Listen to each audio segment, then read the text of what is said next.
Градоначалникот на Карпош Стефан Богоев одбива да каже што бил интересот на обвинителството за гонење, организиран криминал и корупција, каде во петокот беше повикан да даде исказ за случајот Рекет. Богоев, правдајќи се дека може да и наштети на истрагата, не сакаше да одговори дали невладината меѓународен сојуз на Бојан Јовановски имала дозвола за градба на старечки дом во општина Карпош, која е улогата на неговиот татко во невладината на Боки 13, дали неговиот татко е под истрага од страна на јавното обвинителство и колку Стефан Богоев е близок со Боки 13. Не би можел да кажам ништо на вистина, верувајте.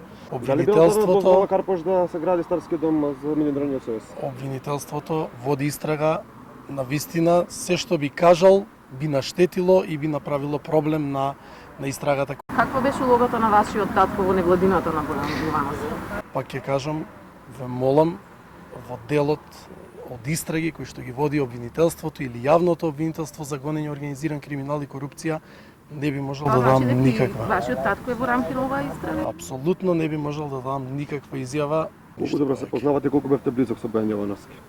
Колку сте близок? Добро, сега мислам дека одговоривме генерално на прашањата, доедени сме за друга намена. Покрај Богоев, во јавното обвинителство исказ даде градоначалничката на Битола, Наташа Петровска, но и таа не откри што кажала во обвинителството за гонење, организиран криминал, исто како и првиот човек на Карпош и Петровски избегна да одговори, за да не и наштетала на истрагата.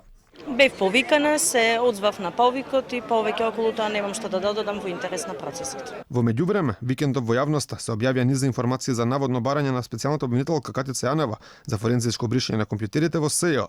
Обвинителството што го работи случајот Рекет, за сега е на ставот дека сите информации се проверуваат. Се чека исходот и од вештачењето на двата мобилни телефони на специјалната обвинителка, а според неофицијални информации, повеќе бизнисмени пријавиле дека биле рекетирани.